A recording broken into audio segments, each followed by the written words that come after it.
ఇప్పుడు అవినాష్ గారితో మాట్లాడదాం. బయటకు వచ్చారు, యాక్చువల్గా టాప్ 5లో కూడా ఉన్నారు. బిగ్ బాస్లో ఎంటర్టైన్మెంట్ అంటే మాత్రం పేరు ఎవరిది వస్తుంది అంటే ఓన్లీ అవినాష్ గారు అవినాష్ గారు అవినాష్ గారు అంటారు. అలాంటి అవినాష్ గారిని మాట్లాడదాం. అన్న ఎలా అనిపించింది అన్న? చాలా బాగా అనిపించింది ఆదిత్య. చాలా బాగా ఎంజాయ్ చేశాను నేను హౌస్లో కూడా. అంటే బయటకు వచ్చాక ఇంత బాగా ఎంటర్టైన్ చేశాను అని చెప్పేసి అందరూ చెప్తుంటే చాలా ఆనందంగా ఉంది. అంటే సీజన్ 4లో ఎంటర్టైన్మెంట్ చేశాను, అంతకు మించి డబల్ చేశాను ఇంకా ఈ సీజన్లో. చాలా హ్యాపీ ఫీల్ అయ్యాము, మీకోసం చూసామని చెప్పి చాలా మంది అన్నారు. చాలా ఆనందంగా ఉంది. అంటే చాలా మంది నవ్వుకుంటే చాలా రోగాలు పోతాయి అంటారు. అలాంటి నవ్వుని మీరు అందించారు, నిజంగా సూపర్ అన్న. థ్యాంక్స్. అసలు కేక, మీరు కమీడియన్స్కి ఒక ఇన్స్పిరేషన్గా ఉంచున్నారు. అలాగే ఒక కమీడియన్నే టాప్ 5కి వచ్చాడు అంటే కప్పు మాకు అవసరం లేదన్న, ఎందుకంటే మీ నవ్వు నాకు మా చాలు. Thank you so much. అంటే కప్పు కొడదామని థాట్లోనే వెళ్ళాను, బట్ కొంత టైం వచ్చేసరికి 15th వీక్ 14th వీక్ వచ్చేసరికి మనకు కప్పు రాదులేని అర్థమైపోయింది. బట్ కప్పు వచ్చినా రాకపోయినా మన ప్రయత్నం మనం చెయ్యాలి, మన ఆట మనం ఆడాలి. మనం ఒక ధ్యేయంతో వచ్చాము, ఇక్కడ నవ్వించడానికి వచ్చాము, ఎంటర్టైన్ చేయడానికి వచ్చాము, టాస్క్ ఆడడానికి వచ్చాము. అది మాత్రం మిస్ అవ్వకూడదని అది మైండ్లో గట్టిగా పెట్టుకున్నాను. ఆడుతూనే ఉన్నాను, ఆడాను, టాప్ 5 వరకు వచ్చాను. అలాగే కమీడియన్ అంటే నవ్వించడమే కాదు, ఒక ఫ్రెండ్కి ఇచ్చే వాల్యూ రోహిణి గారికి మీరు ఇచ్చింది అయితే మాత్రం హ్యాట్స్ ఆఫ్ అన్న. ఆ సిచ్యువేషన్లో ఆ క్లాత్ ఇవ్వడం అనేది మీకు ఆ ఐడియా ఎప్పుడు ఎందుకు వచ్చింది అసలు?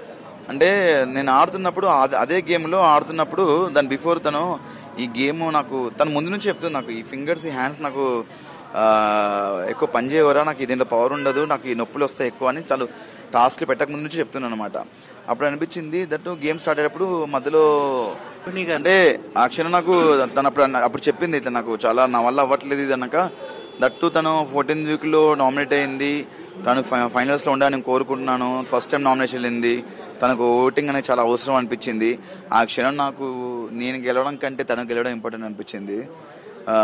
నేను గెలిచినా గెలవకపోయినా పర్లేదు, తన ఆట చూసి తన ఆడే విధానం చూసి నాకు భలే గూస్ బంప్స్ వచ్చాయి. అరే ఇంత కసిగా ఆడుతుందిరా, బాగా కష్టపడింది ఇది, తను నాతో పాటు తను చివరి వరకు రావాలి అని అనుకొని ఆ క్షణంలో నాకు డిసిషన్ తీసుకొని ఇవ్వడం జరిగింది అంతే. ఇప్పుడు నిఖిల్ విన్నారు కదన్నా, నిఖిల్ ఆట ఎలా అనిపించింది హౌస్లో? చెప్పే కదా, ఫస్ట్ కొన్ని వారాలు వాడు డల్గా ఉన్నాడు, ఎమోషనల్గా లో ఉన్నాడు. వెళ్ళిన తర్వాత చెప్పిన తర్వాత కూడా వాడు ఒకసారి కెమెరా దగ్గరికి వెళ్ళి నేను వెళ్ళిపోతాను ఇంట్లో నుంచి, నాకు ఓటు వేయొద్దని చెప్పాడు.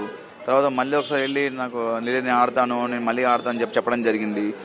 నేను చెప్తున్నాను, అరే లోగా ఫీల్ అవ్వకు, బయట నుంచి నామినేషన్ వచ్చిన వాళ్ళు చాలా చెప్తుంటారు, అవన్నీ తీసుకోవద్దు, వాళ్ళు చెప్పిన పాజిటివ్ తీసుకో, నెగిటివ్ బయట తీసేసేయి, దీనివల్ల తినకుండా ఉండడం కరెక్ట్ కాదు, తిందురా అని చెప్పి చాలాసార్లు చెప్పాను. దాని తర్వాత మెల్లిమెల్లిగా వాడు పికప్ అయ్యాడు, వాడి ఆట వాడు ఆడాడు. అలాగే అను వదిన లోపలికి వచ్చి మీ పక్కన పడుకుని హగ్, అది ఎలా అనిపించింది అన్న? చాలా థ్రిల్లింగ్ అనిపించింది. ఫస్ట్ కళ అనుకున్నా నేను, డ్రీమ్ అనిపించింది. తర్వాత రియాలిటీకి వచ్చిన తర్వాత అను వచ్చేసింది అని చెప్పి చాలా హ్యాపీ ఫీల్ అయ్యాను. ఇట్స్ వెరీ గుడ్ ఎక్స్పీరియన్స్ అను కూడా రావడం.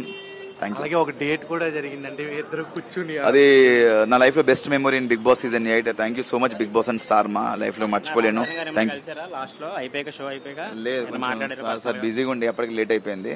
బట్ ఆయన ముందు నేను మిమిక్రీ చేసే అవకాశం వచ్చింది, నవ్వించే అవకాశం, చాలా నవ్వుకున్నారు. Thank you. I'm big fan of megastar Chiranjeevi garu, మీ అందరూ తెలుసు. అండ్ రామ్ చరణ్ గారు నవ్వించడం చాలా ఆనందంగా ఉంది. డెఫినెట్ గా వెయిట్ చేస్తాను. ఆల్ ది బెస్ట్ అన్న, మీ ఫ్యూచర్ మరింత దూసుకెళ్ళిపోవాలని కోరుకుంటూ థ్యాంక్స్ అన్న.